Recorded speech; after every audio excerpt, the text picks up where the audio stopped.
2019년 우주 탐사 역사상 처음으로 탐사선이 미지의 영역에 연착륙했습니다. 그 어떤 인간도 직접 본 적은 없었다. 화성도 아니었고 멀리 떨어진 소행성도 아니었다. 바로 딸이었다. 더 정확히 말하자면 달의 어두운 면, 지구로 다시 돌아오지 않는 우주선. 이 위협은 중국이 해당 임무를 통해 달성했습니다. 창어 4호. 그리고 그 사실은 과학계 밖에서는 거의 주목받지 못했습니다. 하지만 그 착륙 이후에 드러나기 시작한 데이터는 근본적인 무언가를 바꿔놓았습니다. 달은 우리가 알고 있다고 생각했던 것처럼 단순하고 예측 가능한 천체가 아닙니다. 우주시대가 시작된 이래로 우리는 달을 안정적이고 거의 단조로운 물체로 바라보는 데 익숙해졌습니다. 언제나 같은 모습, 맨눈으로 볼 수 있는 언제나 같은 어두운 바다. 이러한 반복은 잘못된 친숙함을 만들어냈습니다. 대부분의 사람들은 달이 우연히 고정된 채로 자전하는 것이 아니라는 사실을 간과합니다. 달은 끊임없이 움직이고 있습니다. 조수 차단달은 자전과 공전이 완벽하게 동기화된 역동적인 상태에 있습니다. 그 결과는 가혹합니다. 달의 한쪽 반구는 절대로 지구를 향해 돌아가지 않습니다. 수십 년 동안 이 숨겨진 면은 기술적인 세부 사항으로 취급되었습니다. 물론 존재한다는 것은 알려져 있었지만 보이는 면의 약간 다른 버전일 뿐이라고 여겨졌습니다. 즉, 분화구가 더 많고 바다가 더 적을 뿐 그 이상은 아니라는 것이었습니다. 문제는 바로 이러한 가정이 직접적으로 검증된 적은 없습니다. 해당 지역을 탐사하는 것은 지구와의 직접적인 통신 두절, 험준한 지형, 그리고 이전 신도들의 실패 이력 등 극심한 어려움에 직면해 있습니다. 중국은 그곳에 착륙하기로 결정했을 때 거창한 발표나 화려한 생중계 없이 진행했습니다. 이 프로젝트는 다음이 주도했습니다. 중국 국가우주국 명확한 기술적 목표를 가지고 있었습니다. 바로 달의 심층 지질을 연구하고 간접통신 기술을 시험하는 것이었습니다. 이를 위해서는 달 뒤편에 중계 위성을 미리 배치하여 심우주에 통신 거울을 만들어야 했습니다. 이 단계 하나만으로도 무언가 엄청난 일이 걸려 있음을 짐작할 수 있었습니다. 착륙은 성공적이었다. 그리고 이후 몇 달 동안 장비들은 이미지, 지진 측정값, 분광 데이터를 전송하기 시작했다. 바로 이 시점에서 상황이 바뀌었다. 불가능한 무언가를 발견했다는 폭발적인 발표는 없었다. 오히려 더 불안감을 자극하는 사실들이 드러났다. 해당 데이터는 기존의 달 형성 모델과 일치하지 않았습니다. 달의 뒷면은 앞면보다 지각이 훨씬 두꺼운 것으로 나타났습니다. 이는 작은 차이가 아닙니다. 구조적인 차이입니다. 지질학적으로 설명하자면 이는 다음과 같은 의미를 내포합니다. 두 반구는 같은 방식으로 냉각되거나 진화하지 않았습니다. 더욱이 이 지역은 태양계 전체에서 알려진 가장 큰 충돌 구조물 중 하나인 남극의 에이트켄 분지를 포함하여 서로 연결된 거대한 크레이터 복합체로 뒤덮여 있습니다. 지금까지는 모든 것이 고대의 거대한 운석 충돌로 설명될 수 있었습니다. 하지만 중국의 센서들이 훨씬 더 당혹스러운 사실을 발견했습니다. 이 깊은 분화구에 드러난 멘틀의 구성은 균일하게 형성된 달에서 예상되는 것과 일치하지 않습니다. 어떤 광물들은 예상치 못한 농도로 나타납니다. 반면 눈에 보이는 표면에서 흔히 볼 수 있는 광물들은 아예 존재하지 않습니다. 이러한 비대칭성을 결코 사소한 문제가 아닙니다. 고전적인 모델에 따르면 달은 초기 지구와 화성 크기의 천체가 충돌하여 형성되었습니다. 충돌로 생성된 물질은 응고되기 전에 비교적 균일하게 혼합되었을 것입니다. 만약 이 가설이 완전히 옳다면 지역적인 차이는 존재하겠지만 균일한 차이는 아닐 것입니다. 지질학적 정체성을 지닌 전체 반구. 또 하나 주목할 만한 점은 달의 뒷면에는 고대 현무암질, 용암 분출로 형성된 거대한 검은 평원인 달의 바다가 거의 없다는 것입니다. 이는 달의 뒷면 내부가 매우 건조하고 평평하다는 것을 시사합니다. 같은 방식으로 열을 방출하지 않았다 같은 시기에 그런 현상이 나타났거나 그렇지 않았거나 둘 중 하나입니다. 다시 말해 달 내부는 마치 두 개의 서로 다른 열 시스템이 같은 천체에 공존했던 것처럼 불균등하게 기능했던 것으로 보입니다. 이러한 관찰 결과는 과학 저널과 비공개 학회에서 조용한 논쟁을 불러일으키기 시작했습니다. 전 세계적인 기자회견도 없었고 과장된 경고성 발표도 없었습니다. 오히려 더 의미심장한 무언가가 있었습니다. 기관의 침묵과 신중한 언어 사용 이상 현상과 같은 용어는 사용하지 않았습니다. 대신 예상치 못한 복잡성이나 모델 수정 필요성과 같은 용어를 선호했습니다. 이러한 우려는 우연이 아닙니다. 지구 다음으로 가장 많이 연구된 천체인 달이 여전히 설명할 수 없는 구조적 비대칭성을 지니고 있다는 사실을 인정하는 것은 우리는 태양계 초기 역학에 대해 아직 불완전한 이해를 가지고 있다. 이는 우리가 달을 기준으로 충돌 모델, 행성의 진화, 심지어 다른 행성의 분화구 연대기까지 보정하고 있는데 그 근거가 이제는 취약해 보이는 가정에 기반하고 있음을 인정하는 것을 의미합니다. 또한 무시하기 어려운 지정학적 요소도 존재합니다. 처음으로 한 국가가 달의 특정 지역 전체에 대한 독점 데이터를 보유하고 있습니다. 숨겨진 얼굴은 단순한 과학적 대상이 아니라 정보의 영역이 됩니다. 그리고 21세기에 정보는 전략적 힘입니다. 다른 우주 프로그램들은 자신들의 이론을 검증하거나 수정하기 위해 이 데이터에 의존하지만 정보 확산 속도는 그들의 손에 달려있지 않습니다. 우리는 단 하나의 발견을 다루는 것이 아니라 달이 단순하고 예측 가능하며 완벽하게 이해될 수 있는 존재라는 생각을 무너뜨리는 일련의 증거를 다루고 있습니다. 우리가 결코 볼 수 없는 그 얼굴은 단순히 더 많은 분화구로만 이루어진 것이 아닙니다. 그것은 구조적으로 다르고 화학적으로 구별되며 역사적으로 비대칭적입니다. 그리고 이는 행성 과학자들 사이에서 공감을 불러일으키기 시작한 기술적인 질문으로 이어집니다. 만약 달이 동일한 물리적 조건에서 단일 사건으로 형성되었다면 그녀의 절반이 그토록 다른 길을 걷게 된 이유는 무엇일까요? 갑시다 이해하기 위해 정확히 무엇을 측정했습니까? 이러한 결과가 행성 과학계를 그토록 불안하게 만드는 이유는 무엇이며 일부 연구자들이 비공개적으로 주장하는 이유는 무엇일까요? 달에 숨겨진 면에는 우리가 공개적으로 인정하는 것보다 훨씬 더 폭력적이고 덜 알려진 과거에 대한 단서가 담겨 있습니다. 첫 번째 완전한 임무 데이터 세트가 나왔을 때 창어 4호 연구소와 과학 저널들 사이에서 정보가 퍼지기 시작하면서 일부에서 관찰된 불편함은 성급한 해석의 결과가 아니라는 것이 분명해졌습니다. 중국이 한 일은 단순히 달 뒷면에 착륙한 것만이 아니었습니다. 그녀는 달 내부가 바로 보이는 창문을 열었다. 이는 이전의 어떤 임무도 이 정도의 깊이로 달성하지 못했던 것입니다.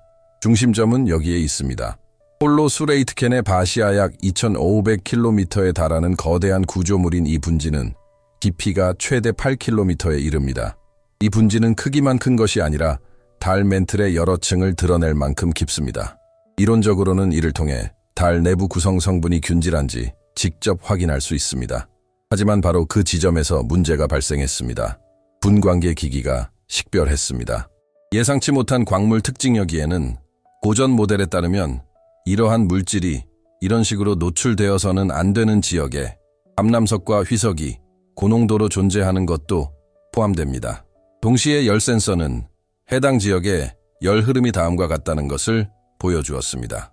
상당히 다릅니다. 겉으로 보이는 면에서 관찰되는 바와 같습니다.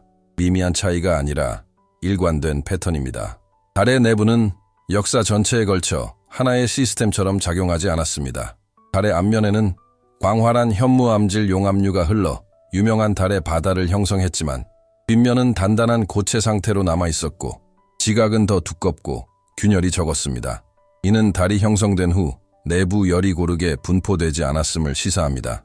2019년 이후 발표된 연구들은 이러한 비대칭성을 더욱 심층적으로 탐구하기 시작했습니다.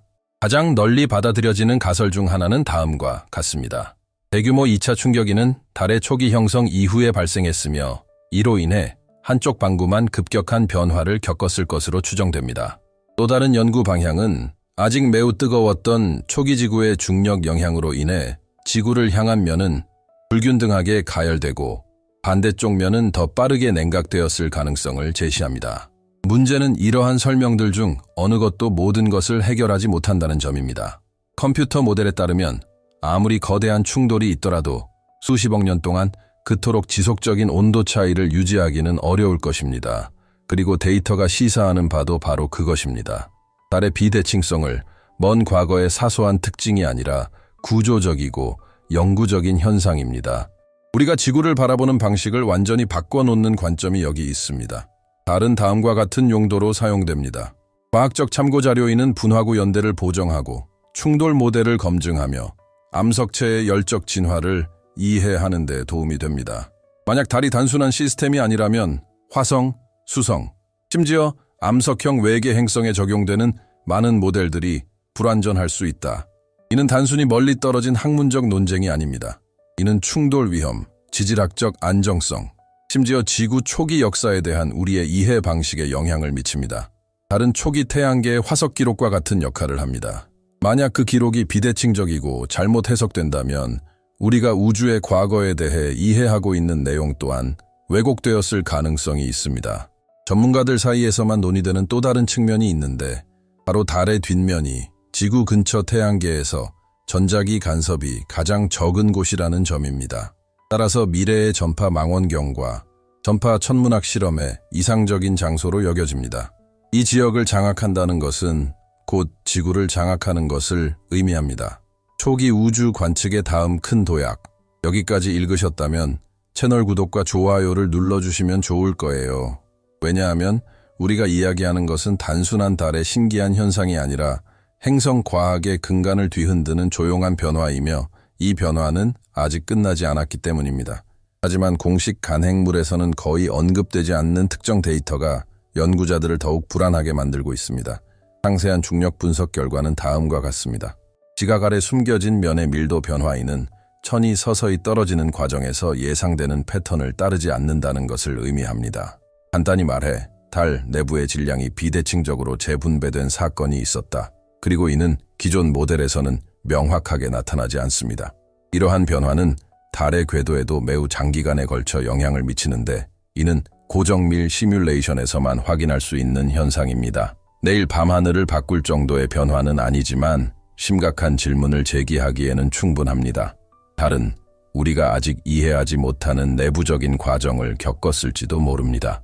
최초 형성 이후 오랜 시간이 지난 후 데이터가 정확하다면 여러 독립 연구팀이 유사한 패턴을 확인했습니다. 우리는 두 가지 불편한 선택에 직면하게 됩니다. 우리는 달 진화의 복잡성을 심각하게 과소평가하고 있다. 또는 우리는 위성 역사에서 근본적인 사건 하나를 간과하고 있습니다. 달은 형성된 후 어떤 일을 겪었을까요? 왜 이 가능성은 그토록 신중하게 다뤄지는 걸까요? 그리고 지구에서 가장 가까운 천체가 과학계가 그동안 열기를 꺼려왔던 미지의 영역을 여전히 품고 있다는 사실을 받아들일 때 어떤 변화가 일어날까요? 달 뒷면에서 드러난 데이터, 측정값, 그리고 실제 비대칭성을 검토한 결과 단순한 기술적 문제로 치부할 수 없는 불안감이 여전히 남아 있습니다. 우리는 단순히 고립된 지질학적 호기심을 다루는 것이 아닙니다. 우리는 인식론적 경고 기존 모델에 맞지 않는 증거를 무시할 때 우리는 과학의 발전을 저해할 뿐만 아니라 불완전한 세계관을 형성하게 됩니다. 달은 언제나 상징적으로나 과학적으로 중요한 위치를 차지해 왔습니다. 달은 조수를 조절하고 지구 자전축을 안정시키며 생물학적 순환에 영향을 미치고 암석 행성의 형성 과정을 이해하는 자연 실험실 역할을 합니다. 달을 단순하고 거의 해결된 대상으로 여기는 것이 편리했습니다. 하지만 달 뒷면에서 얻은 데이터는 이러한 편리함의 대가를 드러납니다. 우리는 지금 균열이 보이는 토대 위에 모든 이론을 구축했습니다. 이를 무시하면 실질적인 결과가 초래됩니다. 미래 충돌 위험을 예측하는 데 사용되는 충돌 모델은 달의 연대기를 기반으로 합니다. 행성 냉각 연구에서도 달을 참고 자료로 사용합니다. 심지어 지구 생명체의 출현에 대한 가설조차도 달이 처음 10억 년 동안 제공했던 안정성에 의존합니다. 만약 이 전체의 절반이 다른 물리적 역사를 거쳤다며 이러한 결론 중 일부는 수정될 필요가 있습니다. 비록 더디게 진행되더라도, 비록 제도적 저항에 부딪히더라도, 하지만 학계 밖에서는 거의 논의되지 않는 훨씬 더 심오한 결과가 있습니다. 달의 뒷면은 기존 모델에 도전할 뿐만 아니라 이는 인간이 편안함을 위해 우주를 단순화하려는 습관에 도전하는 것이다. 수세기 동안 우리는 이해란 곧 단순화와 동의어라고 믿어왔습니다. 복잡한 현상을 우화하고 완결적이며 예측 가능한 이야기로 단순화하는 것이죠. 다른 말 없이 이러한 태도의 한계를 보여줍니다. 우리에게 가장 가까운 영역이자 역사상 가장 많이 관측된 천체가 여전히 우리가 완전히 설명할 수 없는 구조적 비대칭성을 유지하고 있다는 사실은 시사하는 바가 큽니다. 이는 불편한 진실을 드러냅니다. 미지의 영역은 우주의 가장자리에만 있는 것이 아닙니다. 바로 지구에서 384천 킬로미터 떨어진 곳에서부터 시작됩니다. 달이 단순한 행성이라고 생각했던 것이 잘못이라면 우리는 얼마나 많은 다른 곳에서 이와 같은 잘못된 단순함을 보여주고 있을까요? 우리가 은하계를, 시간을, 의식을 바라볼 때 우리는 진정으로 관찰하고 있는 것일까요? 아니면 단지 우리를 안심시키는 패턴을 인식하고 있는 것일까요? 이러한 고찰은 추상적인 것이 아닙니다. 이는 우리가 현실을 해석하는 방식과 직접적으로 연결됩니다. 과학은 변화를 회피하는 것이 아니라 받아들일 때 발전합니다. 그리고 역사는, 가장 위대한 도약은 누군가가 용기를 내어 다음과 같은 사실을 인정했을 때 이루어졌음을 보여줍니다. 그 모델이 모든 것을 설명하는 것은 아닙니다. 바로 이 지점에서 탐구는 단순히 달에 관한 연구를 넘어 존재론적인 문제로 변모합니다. 만약 우주가 비대칭적인 구조를 만들어내고 동일한 천체 안에서 서로 다른 역사를 겪으며 단일한 논리를 따르지 않는 과정들을 겪는다면 순전히 기계적인 우주라는 개념 자체가 불충분할지도 모릅니다. 어쩌면 우리는 물질뿐 아니라 정보를 조직하는 시스템, 달의 뒷면은 우리에게 명확한 해답을 주지는 않습니다. 하지만 훨씬 더 희귀한 무언가를 보여줍니다. 합의의 균열 지식은 모든 것이 딱 들어맞을 때 발전하는 것이 아니라 무언가가 들어맞지 않을 때 발전한다는 것을 다시 한번 상기시켜 드립니다. 어쩌면 가장 충격적인 것은 바로 이것일지도 모릅니다. 중국이 목격한 내용이나 센서가 측정한 내용 때문이 아닙니다. 바로 우리가 지금도 이 문제에 대해 침묵을 지키고 축소하고 희석시키고 불편함이 사라지기를 기다리고 있다는 사실 때문입니다. 달은 여전히 그 자리에 있다. 두 얼굴을 가진 차에 하나는 우리를 향하고 있고 다른 하나는 우리가 아직 완전히 이야기하지 못한 이야기를 간직하고 있다. 마지막 질문은 인공위성에 관한 것이 아닙니다. 우리 자신에 관한 것입니다. 우리가 이미 이해하고 있다고 믿기 때문에 보지 못하는 바로 우리 눈앞에 존재하는 것들은 또 무엇이 있을까요? 이 콘텐츠가 여러분에게 뻔한 생각을 넘어 더 깊은 생각을 하게 만들었다면 채널 구독과 좋아요를 눌러주시고 댓글로 여러분의 생각을 공유해 주세요. 여기서 탐구는 설명으로 끝나는 것이 아니라 불편함에서 시작됩니다.